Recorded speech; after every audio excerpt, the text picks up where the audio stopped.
Welcome to the Community Spotlight, where we'll spend a few minutes together learning more about the issues impacting us in the Twin Cities.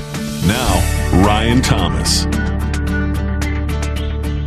Giving back to those in need in our hometown changes lives, both for the recipients of the help and for those who use their hands and hearts to give. Helping others and changing lives is at the heart of Good in the Hood, a Minneapolis program partner with Union Gospel Mission Twin Cities. Each year, they are marshaling hundreds of dedicated volunteer individuals and groups serving and providing essential resources for those who are in need. The executive director of Good in the Hood is with us today on Community Spotlight, Reverend Shawn Morrison. A great day to you, sir. Thanks for being here. Thank you, Ryan. It's good to be with you as well. Take us inside as we begin, Shawn, the heart of Good in the Hood. What is the difference that you guys are really setting out to make here in the Twin Cities and the needs that really motivate Good in the Hood? Yeah, that's a great question, and it's our 3 I's, we call it. It's to influence, inspire, and ultimately impact individuals, families, and entire communities for good. That's actually our mission statement, but it's really the heart of what we want to do. We believe in reaching people, but so often people are trying to do impact only, and we believe in impact, but we believe that there's a predecessor, and that's both inspiration and influence. We want to make sure we take the time necessary to really help those in need, to really go forward with those in need, and that's including families and communities as well. You meet so many needs as part of Good in the Hood, and I should note, too, there's an apostrophe in front of that hood, short for neighborhood, and you really do focus on the inner city and so much of what you do. I know that it would take probably several days to actually express how many ways you're meeting the needs, but in a short summation, can you give us the 10,000-foot view of the different ways that you're acting to help those who are in need? Yeah, I can, and I should mention it's expanded really into the suburbs too, because poverty and those in need have really come out into the suburban world. Yeah. But we like to say the gateway is provision or resources, and so we use food, basic resources. We'll have holiday programs. We do shoes and clothing, some health services. That's a gateway for us to build relationship. We believe in both geographical proximity and relational proximity are so essential to building trust and ongoing relationship. And from there, we can offer some of those other resources, which include eternal things. Of course, as a Christian, we want to introduce them to our Lord and Savior, Jesus Christ. Yeah. But we want to make disciples. People, we like to say we invest into people. We don't just give away or throw away. We invest with an expectation of a return on that investment, meaning they become involved in their own lives and their own future, their preferred future, but also being able to help others. And so we invite people to come along. So we give resources as a gateway, and then we like to say we invite them to come along with us and become not only a volunteer, but hopefully a leader that will give back, according to 2 Timothy 2:2. These things entrust to faithful men who can teach others also. Man, that's a great word. One of the things that you are most known for is this effort, Shoo Away Hunger. Sir, could you take us inside what this is and what it seeks to accomplish? Yeah, well, thank you for that. And we really love the opportunity to feed people, but we have to also raise the funds for that. And one of those ways is through social enterprise.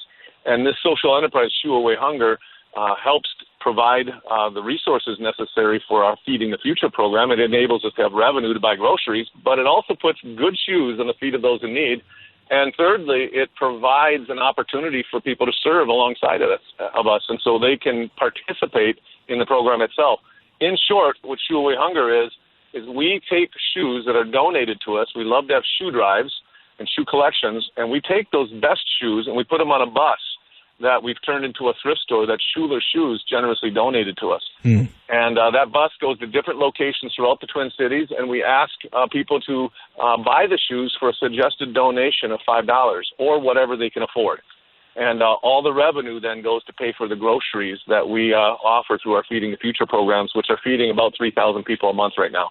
And we try to offer about a week's worth of groceries per visit for our standard food shelves, plus we're in a couple colleges. And so we offer food to many people throughout the Twin Cities. We offer shoes to many people throughout the Twin Cities. And the Shoo Away Hunger provides footwear for those in need and revenue for our Feeding the Future programs. And I noticed that you have a very helpful calendar that you can head to goodinthehood.org and just look for Shoo Away Hunger. And there's a calendar that's right there, right? And people can keep track of where you'll be with the shoes. Absolutely. And we would love to have people come and shop. And it's not just for the poor. We've got lots of shoes. We always can use more, so we're always looking for more collections. We're looking for more volunteers. But we also want people to come and buy the shoes and get a good pair of shoes. Schuler Shoes donates to us. We've had Red Wing donate to us. We've had Nayout Shoes, an Israeli company, donate to us, and so forth. Plus, we get a lot of gently used ones where we've asked people to clean out their closet, and we get some really good shoes, things that are worth a lot more than $5. And so it's a great deal. And then we also get to introduce our other programs and services to the customers, and that's a wonderful thing. And we get to pray with people and offer them some spiritual support as well.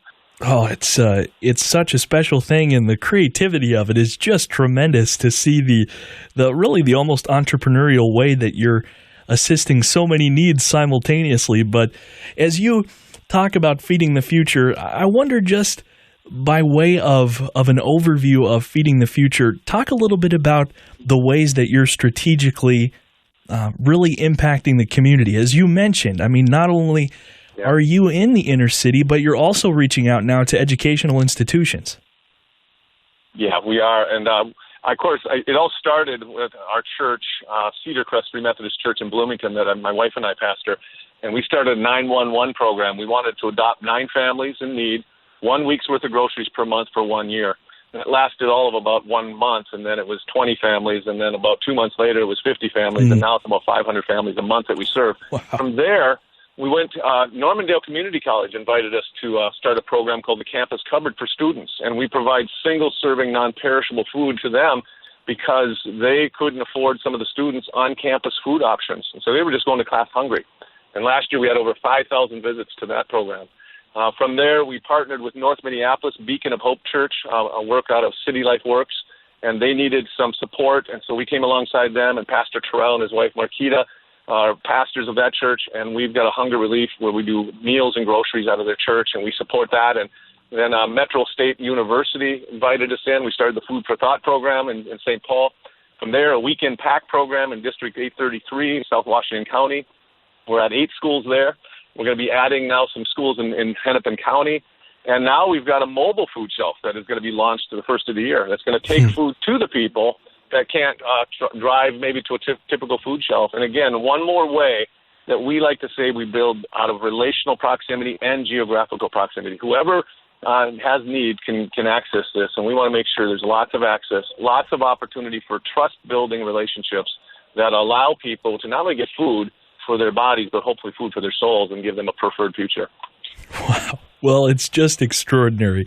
It's a joy to be able to hear these stories and to hear Reverend Shawn Morrison today on Community Spotlight. He's Executive Director of Good in the Hood. And as we anticipated, sir, of course, our time has proceeded quickly. But as we do say farewell here, go ahead and just express a word about how people can help, because this is so inspiring. I'm sure that people are really wondering how they can get involved and where they should go to learn more and to begin that process of involvement.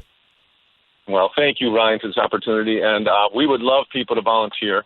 They can go to our website, www.goodinthehood.org. We need help at the food programs. We need help with the shoe program. We need help for our holiday programs. We have an Adopt a Family program coming up. We need sponsors for that.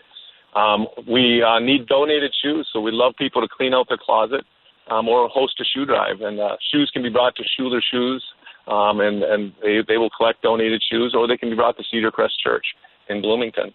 So we need volunteers, sponsors, and, of course, we could always use prayer support. That's huge. We would love to have at least 100, if not 1,000, intercessors for us every week that would specifically intercede for our ministry. And then we need donors, people that get involved financially.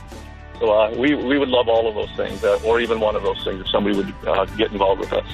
Oh, perfect. Well, it has just been a joy to have you, Reverend. Thank you so much for your time, and just sincerely keep up the great work, sir.